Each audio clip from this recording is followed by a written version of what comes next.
Dans l'optique d'un système plus économe, nous avons mis en place progressivement l'agriculture de conservation des sols depuis 2020. Tout ceci pour plusieurs objectifs. Déjà diminuer les charges de mécanisation, ensuite diminuer le temps de travail et nous espérons également diminuer les besoins en irrigation par l'amélioration de la profondeur d'enracinement des cultures.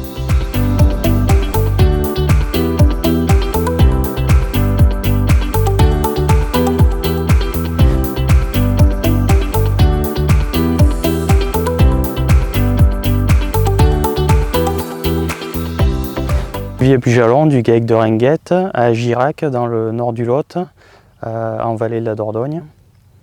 Du coup nous sommes en GAEC avec mon frère sur une exploitation de vaches laitières de 500 000 litres. On fait des cultures pour nourrir les vaches, notamment du maïs, de la luzerne et des betteraves fourragères et des céréales.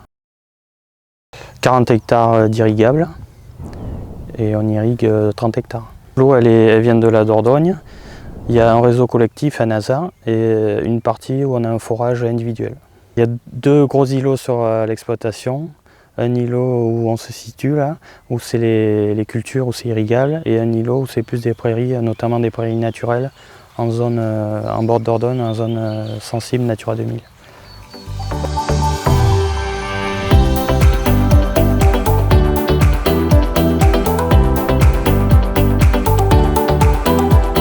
Suite à l'arrêt de la production du tabac en 2019, qui était une production à forte valeur ajoutée, il a fallu trouver des alternatives.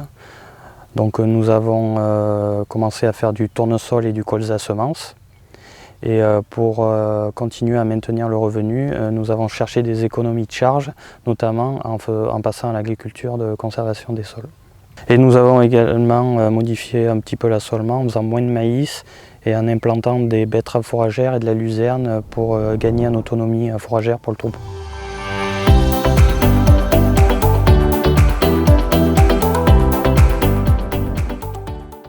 Donc le plus important dans l'ACS, c'est d'abord le sol.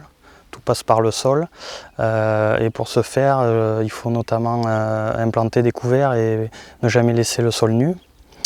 Il faut également avoir le maximum de diversité dans l'assolement.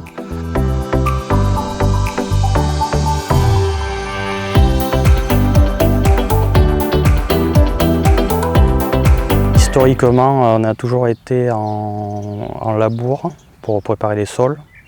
Et depuis 4-5 ans, on a cherché à simplifier, toujours pour économiser les charges. Et donc nous avons fait des essais il y a 3-4 ans en strip-till pour le maïs. Et depuis l'année dernière, nous avons fait une parcelle en maïs en semi-direct. Et cette année, nous avons décidé de passer toute la surface en maïs en semi-direct. Donc l'essai que nous avons fait en maïs l'année dernière en semi-direct, c'était sur une ancienne prairie. Donc là, la structure, ça allait. Et cette année, donc, avant d'implanter le maïs en semi-direct, à l'automne, nous avons fissuré tous les sols et implanté un couvert de seigle Faverolles pour préparer le sol au semis de maïs.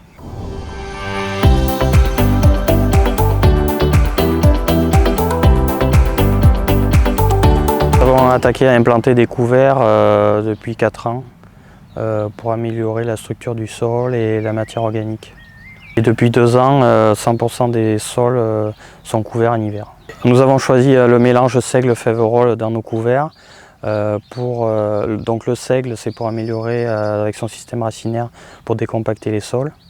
Et la Faverolles pour amener de l'azote. Au départ, nous faisions seulement des couverts de céréales même, blé ou seigle.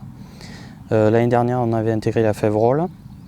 Par contre, on avait mis trop de seigle, on avait eu des problèmes pour détruire le couvert, puisqu'on avait mis 80 kg de seigle et 40 kg de Faverolles. Et dans le couvert que vous voyez là, cette année, on a mis à l'inverse 80 kg de Faverolles et 40 kg de seigle. On réfléchit peut-être pour l'année prochaine à passer à 100 kg de Faverolles et 30-40 de seigle. On fait la semence de nos couverts. Donc on sème de la Faverolles en pur et du seigle en pur qu'on moissonne pour après semer les couverts. Et on sème nos couverts pour réduire les charges.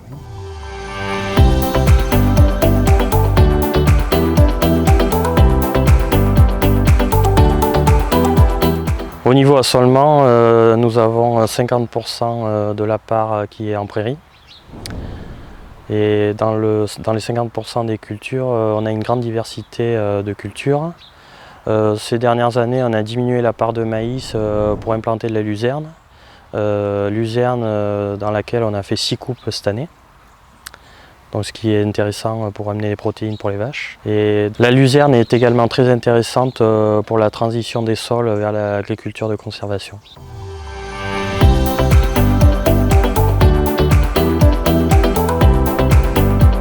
Pour passer en agriculture de conservation des sols, je pense qu'il faut d'abord systématiquement implanter des couverts.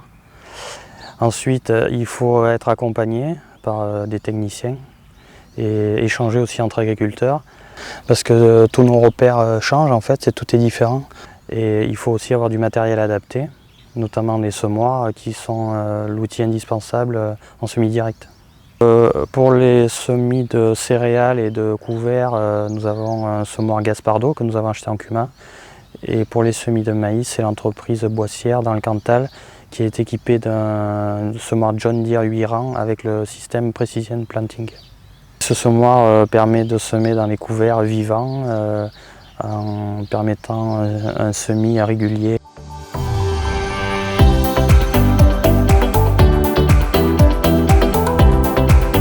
Les freins du passage à l'ACS, c'est que l'ACS est sur un temps long en fait. Et de nos jours, on n'a pas trop le temps. Déjà, on a des contraintes économiques et il faut que les cultures rendent, voilà, pour nous, ou les animaux ou pour vendre. Donc c'est le temps qui est un peu une contrainte. Ensuite, c'est vrai que souvent au départ, il y a une perte de rendement. Donc il faut quand même assurer un minimum. Et après, c'est vrai que le matériel coûte quand même cher. Donc c'est vrai que les semoirs notamment, d'où l'intérêt de la Cumin, quoi. Les premières années de transition sont les plus compliquées, autant pour que le sol soit prêt et autant pour le matériel, pour s'adapter aux techniques qui sont complètement différentes du conventionnel.